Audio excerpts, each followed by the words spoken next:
This week's grand adventure begins here, at the start of the Stewart-Cassiar Highway, one of the two land vehicle routes to America's 49th state and our 49th camping state, Alaska. But instead of following the traditional route, we're taking an untraditional turn to what may well be the most unique place in Alaska.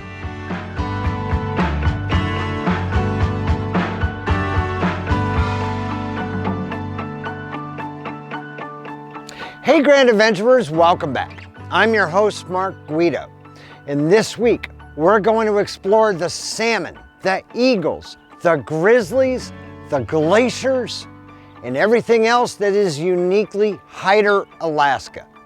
Come along.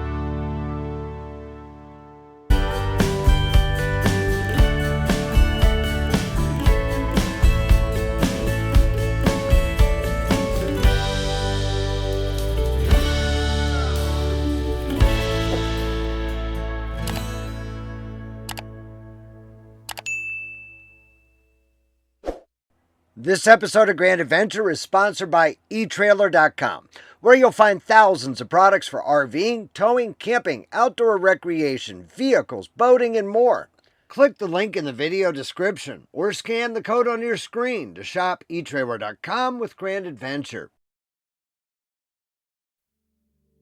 Hyder, Alaska, and adjacent Stewart, British Columbia, are both located at the head of the Portland Canal, which is not a man-made canal, but instead a narrow, 90-mile natural fjord leading inland from the Pacific Ocean along the international border that's teeming with salmon, halibut, crab, and prawns.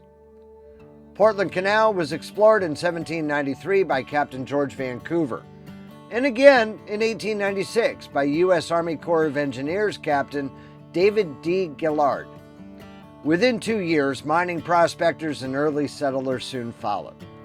This little stone building, Army Engineer Storehouse No. 4, was Alaska's first masonry building when it was built in 1896, under the direction of Captain Gillard during his exploration of Portland Canal.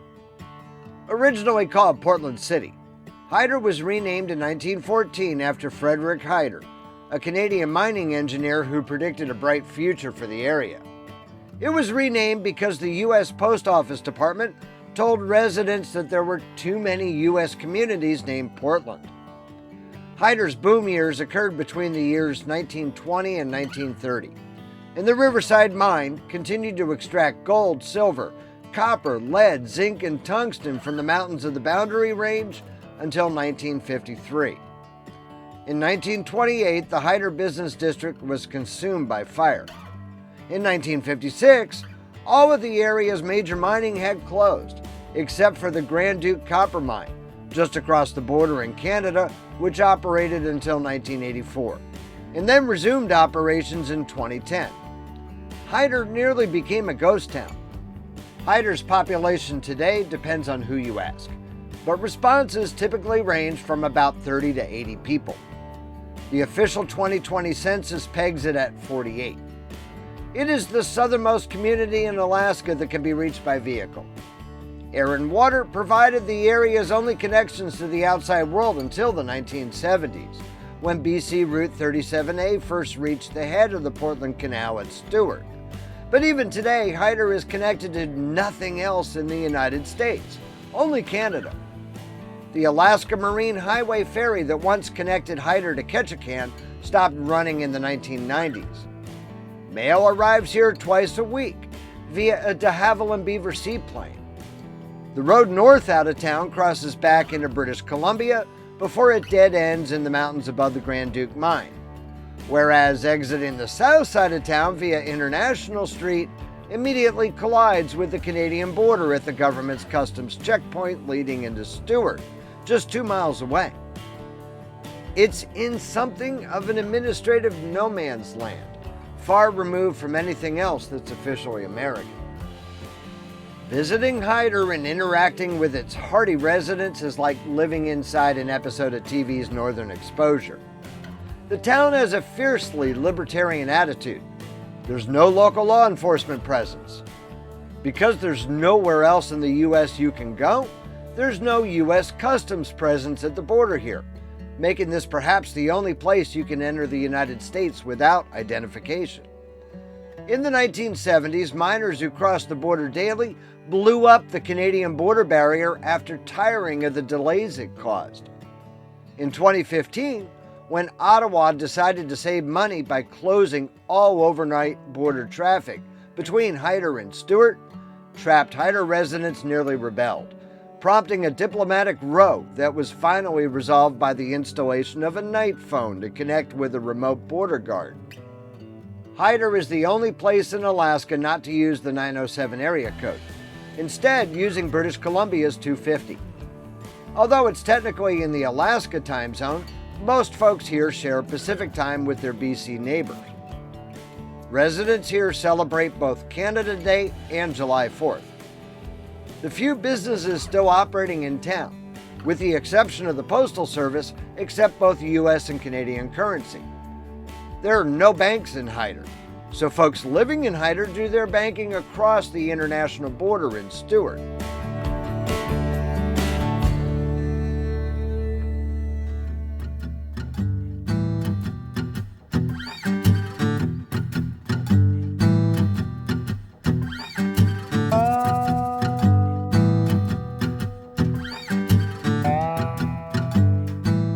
This unnamed wooden shed is the only restaurant in town, where for a few hours each day, Hyder resident Diana Simpson serves up halibut and prawns fished out of the Portland Canal by her husband Jim. Locals line up at Diana's window for what may well be the best halibut fish and chips I've ever enjoyed.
So we're sort of cheating.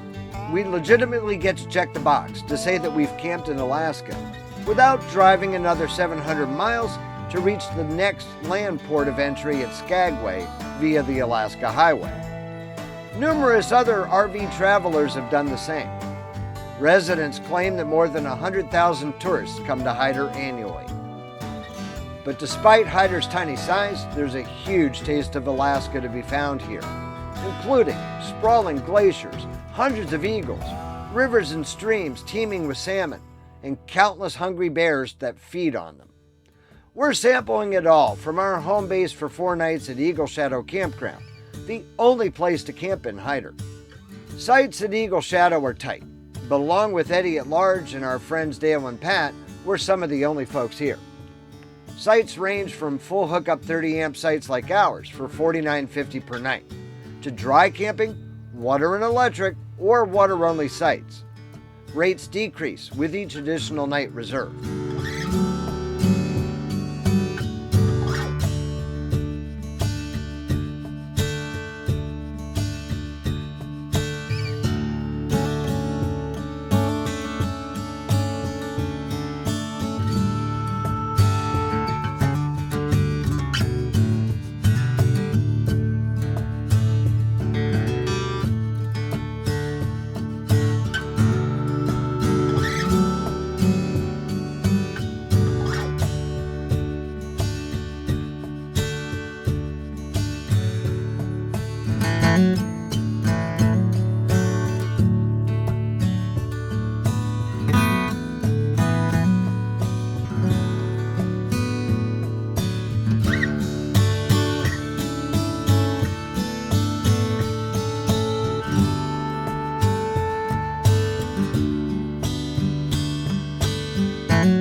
hope that you're ready for a real taste of the real Alaska.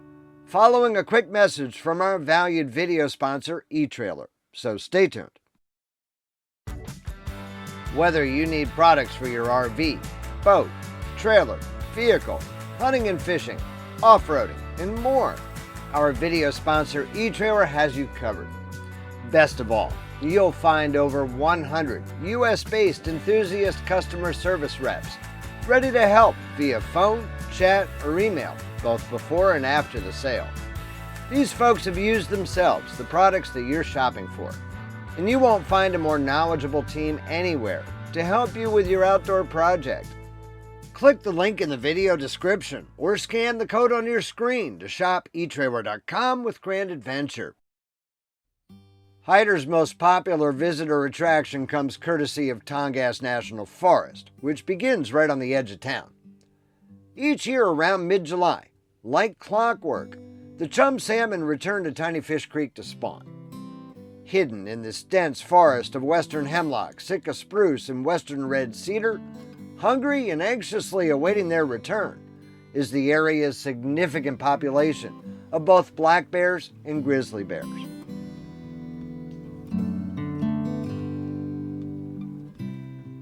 Just a couple of miles upstream from our campground, National Forest Rangers have constructed a lengthy elevated platform from which to safely observe and film these National Geographic moments. Admission to the platform costs $11 per person, or $20 for a 3-day pass, both sold on recreation.gov. And it's well worth the investment.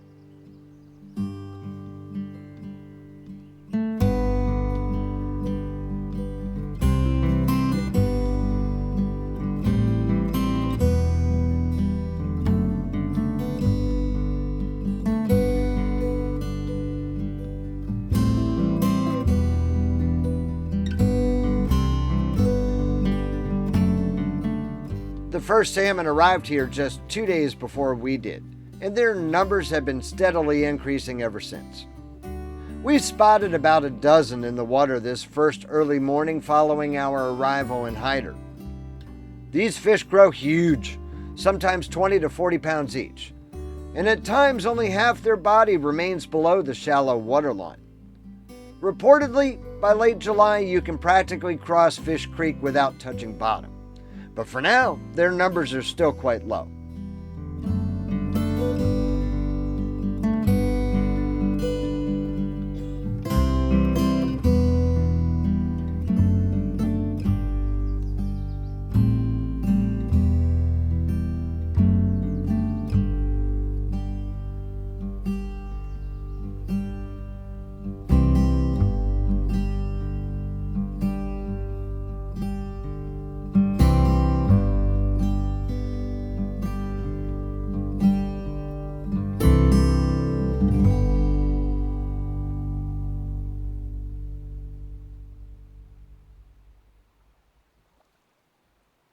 But that won't stop this female grizzly from trying her luck.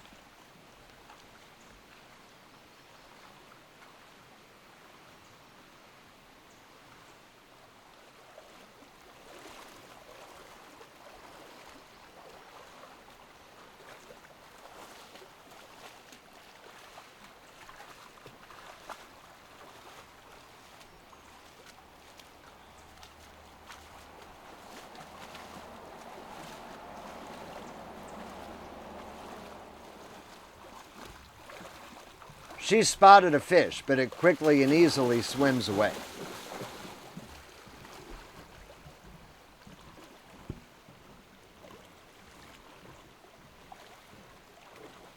Ooh, more over there.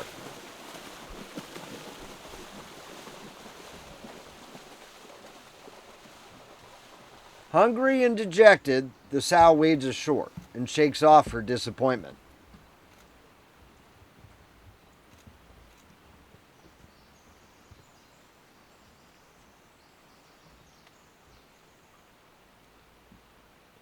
She's not ready to give up, so she continues downstream in search of another potential victim.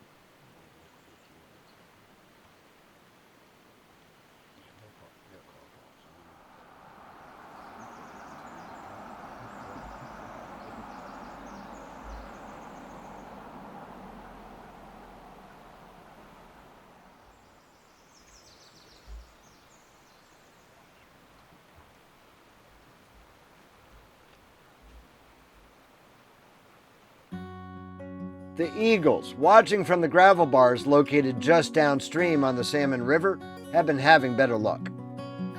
This juvenile bald eagle has scored some breakfast.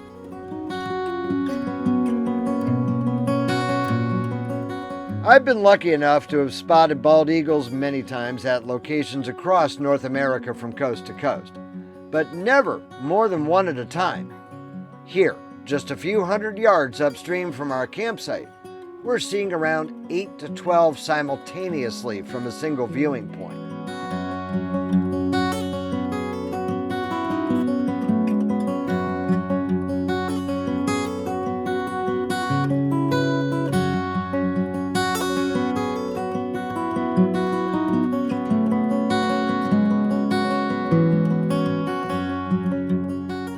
Dale returned to Fish Creek during the day while I was working, as a black bear had no more success than the grizzly had earlier this morning. At the beginning of the salmon run, when fish are sparse, the bears face more challenge than they will in a few weeks, when the fishing gets easy.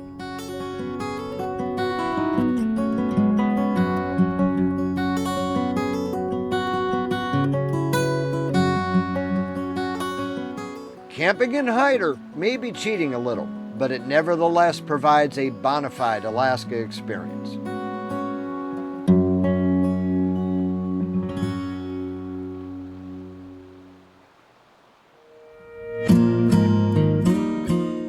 Forest Road 88 leads north and east from our campground for 21 miles, starting out paved but quickly transitioning to gravel before crossing back into Canada to reach the sprawling Salmon Glacier just across the international border.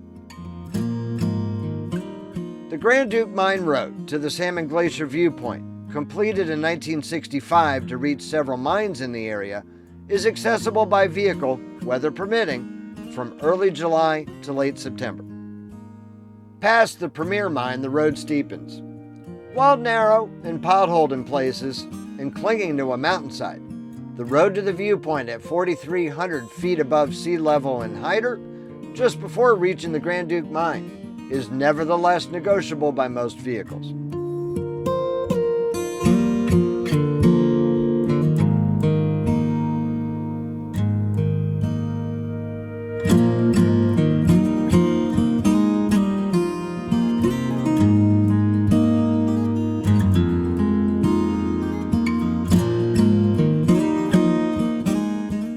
Soon we get our first view of the toe of the Salmon Glacier.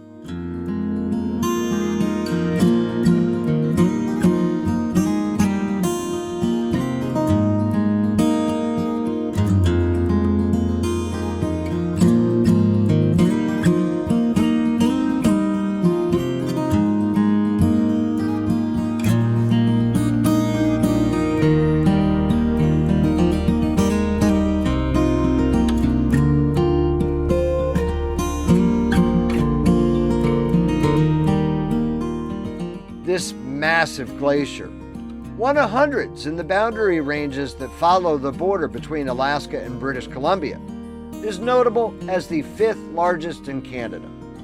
The view from the viewpoint at this high point on the Grand Duke Road is nothing short of breathtaking.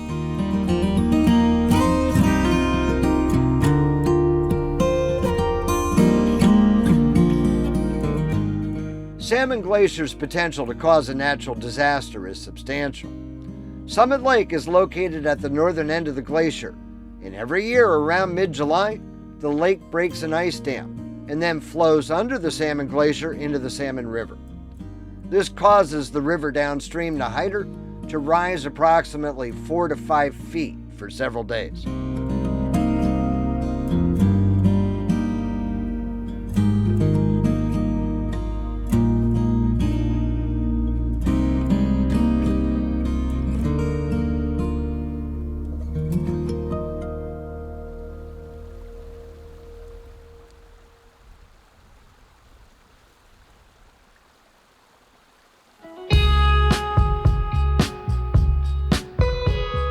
We're spending Saturday exploring the Canadian side of the international border in the areas surrounding Stewart.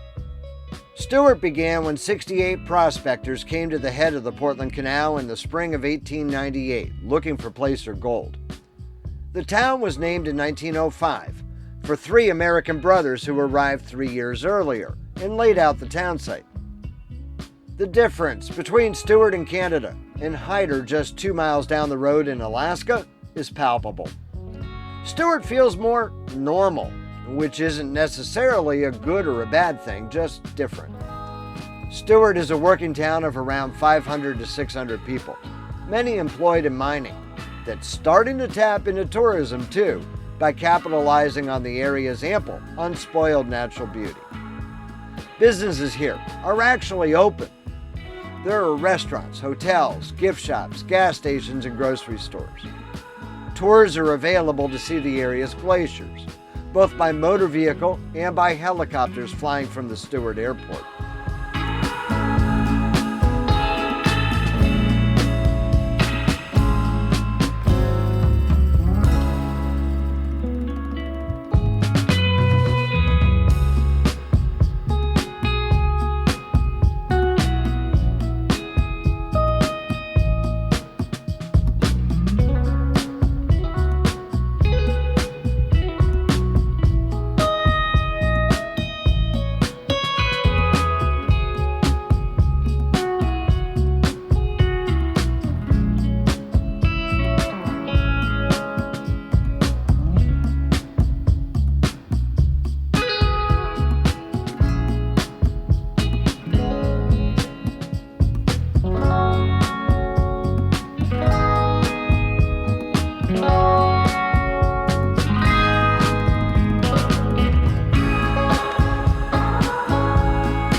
We'll check out another scenic glacier above Stewart, return to the Fish Creek Wildlife Observation Site in search of more Alaskan bears, and get Hyderized right after we take a quick ad break. So stay tuned.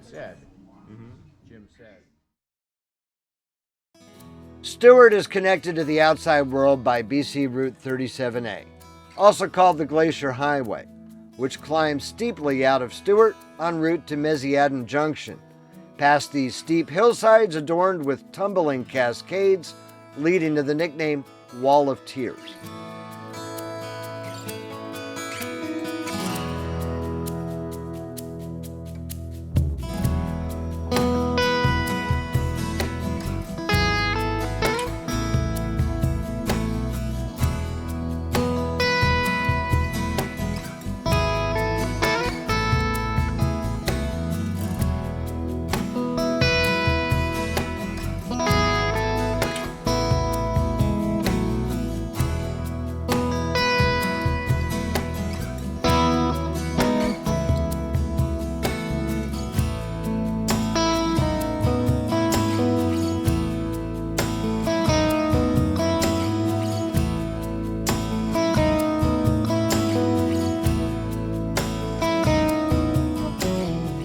Salmon Glacier isn't the only glacier here accessible by road. Bear Glacier sits right within view of BC Route 37A, at the eastern end of the Wall of Tears. The Bear Glacier descends towards Strone Lake, down Bear River Pass. Ice once filled all of the pass, but in the 1940s the glacier began to retreat, and Strone Lake formed in the exposed basin, dammed by the glacier's toe. 5 times between 1958 and 1962, Strone Lake emptied underneath its ice dam in a catastrophic tumult of muddy water, rock, and ice. In 1967, Bear Glacier finally melted away from the valley wall, and Strone Lake was no longer dammed. The salmon population in Fish Creek has continued to grow, and a few large chum have now been joined by many smaller pinks. But despite the increasing number of fish, and several return visits to the observation platform over the course of our 3-day permit, I haven't again been fortunate enough to witness the local bears visiting the all-you-can-eat buffet. The others have had more time to spend at the platform than I have, and their patience has been rewarded.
There's only one bar still remaining in Hyder, and that's where you go to get Hyderized, the Glacier Inn.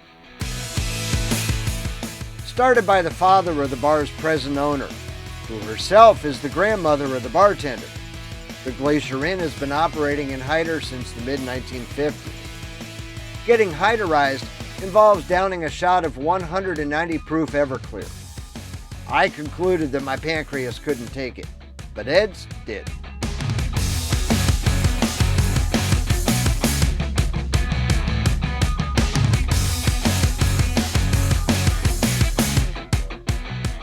The It's also a great opportunity to get to know some of Hyder's most colorful characters, which is itself part of the experience in this most unique corner of Alaska.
We hope that you've enjoyed exploring Hyder, Alaska with us. Now, coming up next week, we have nowhere to go from here but back into British Columbia.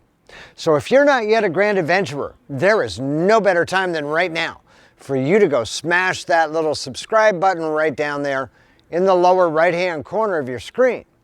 And ring that notification bell to be sure that you never miss a grand adventure, which we premiere right here every Wednesday evening. We'd be honored if you shared the channel with your friends, family, and on social media. Understand it's extremely important to us that if you liked this episode from Hyder, please be sure to give us a huge thumbs up down below. And while you're down below, that's where you'll find the comment section where we'd love to hear from you each and every week. So until next Wednesday, please remember life is nothing but a grand adventure. We'll see you then.